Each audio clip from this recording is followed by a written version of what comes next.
Bienvenidos, Hushamdeed, and welcome to another Netacad Introduction to Python course supplemental video tutorial. In this tutorial, we're going to be taking a look at Lab 3.1.6.9. Now, spoiler alert, I'm going to show you not only how to do this using the keyword in, we're going to see how to do it with not in, and then I'm going to show you at the end of the video how to actually execute this entire lab with a single line of code. And it is not that long of a line of code. So I'll share that with you as well. So let's go ahead and dive in and take a look at the requirements here. Excuse me. And this one can be a little tricky. And so we've got the in and not in operators. Again, 10 to 15 minutes, level of difficulty easy.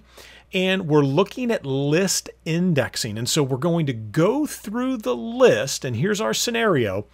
And this is the list right here. It's got a series of integers as elements in the list.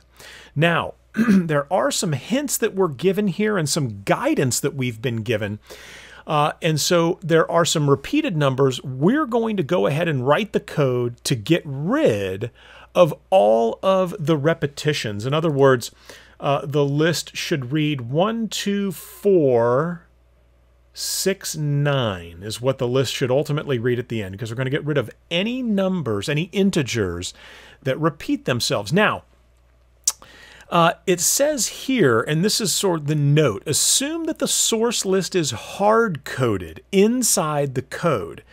So my reading of that is that, and they actually say, we encourage you to create a new list as a temporary work area.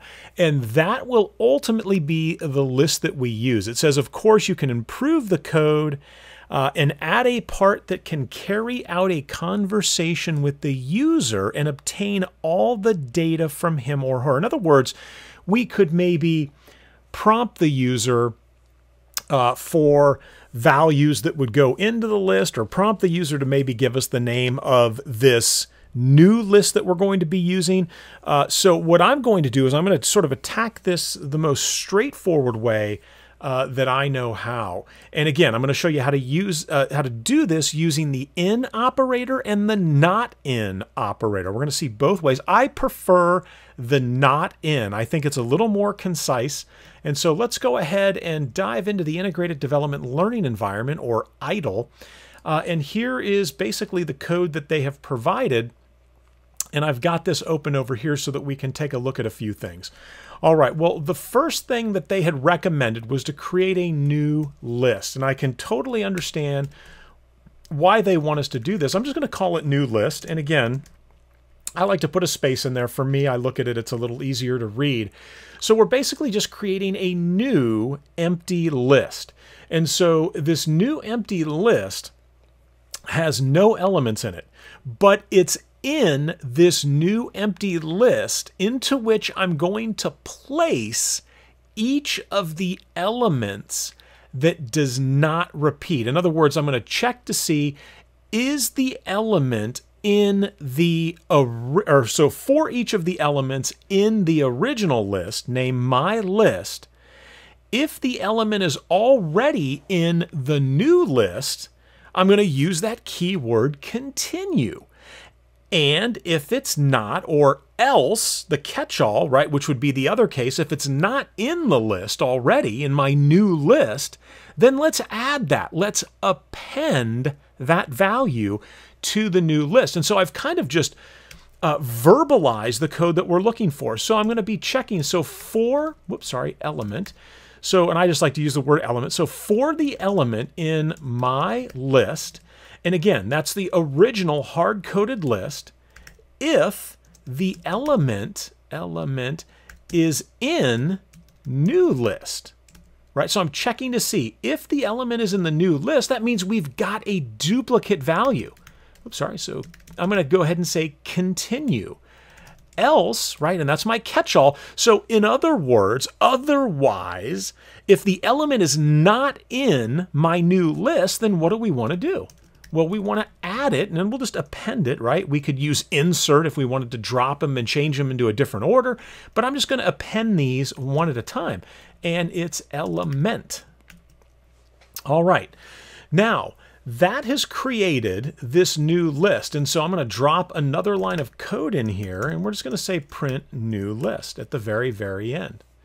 And this will work for the list that we have here, but it would also work if I was to add additional values onto that list. And again, remember, the for loop is going to loop through. If I was to paste that over here, right, and say my list, sorry about that, my list, we can see the elements in the list. So again, if I was to just simply say, you know, for element or element in my list, and then just print element, it's just going to cycle through. It's going to iterate over each individual element. And I misspelled element up there in that for loop again, so we're going to get an error. So sorry, having some spelling challenges this morning. So for element in my list, I'm just simply going to print element. Let's make sure we've got everything spelled right here. And there we go. And then it just prints each element out individually. If I wanted those to print all on the same line, right, I would use that keyword argument end and change the default from the new line carriage return \n and simply change it to I could, you know, do a comma, I could do a dash, I could do whatever, but we would get them all on one line, right? And typically, if you wanted it all on one line, let's go ahead and show that. So for element, as I'm sitting there talking about it, I'm thinking, let's go ahead and demonstrate this. So for my list, or for element in my list, I would go ahead and say print element, and this is where we would say end, and typically we just do that and we get everything on the same line. Or you could throw excuse me, or you can throw them all in that sort of column that we have, oops, sorry, the column that we have right here. So this is one solution to the problem. So what if you wanted to take a look at another different solution using the not in? So let's go ahead and take a look at how we would do that. I like the not end a little better simply because the not end is going to be a little more precise. So if you're going to screenshot this, do it now. I'm getting ready to wipe everything out. So now's a good time to pause and do that. And let me just go ahead and back over the code here. So again, it's going to start the same way. So for element in my list. So for each of the elements in my list, the list with the name my list, if the element is not in the list, or in new list, right? This new list that we've created, and then we kind of save ourselves a little code here. Because if it's not in the new list, then that means that it wouldn't be a duplicate. So I could say new list dot append and then element. Make sure we got that spelt right. So let's hit F5. And actually, I just realized we didn't run the previous code. So let's go ahead and say F5 will run this version of the code. And you can see 1, 2, 4, 6, 9. And again, this is printing the original list. You can see that all of the duplicates have been removed. So I kind of like this setup a little bit better. I think it's a little bit more concise, but just to make sure that we can demonstrate that it worked with the in the new list, and then we would say if the element is in the new list, continue, and then we're going to say else, and we're going to say new list dot append and element. And what we're saying here again is that if we see that element of the list in new list, it means it's already there. Just continue, but if not, else append it. So that's two different ways that you can do it, using both in as well as not in. Now, I'm going to show you two ways to do this where you can do it in a single line of code. Now, we haven't learned these things yet because they're dependent upon the set and the dictionary. And there's two traits or characteristics, excuse me, there's two traits or characteristics for, and I'll get rid of this and we can cut it down to a single line. Two traits or characteristics with dictionaries and with sets. With a set, you do not have duplicate values. And with a dictionary, we can't have duplicate keys. The keys need to be unique. And so, full disclosure, it was a previous learner I had that found these solutions and said, hey, would these work? And I said, absolutely, they would work. However, they don't meet the requirements of our lab, but I want to show them to you anyway because they're very, very cool. So I'm just basically going to create the new list, right? Or I should say instantiate, but instead of instantiating it as an empty list, we're actually going to go ahead and say list, and we're going to use the dictionary from keys method, right?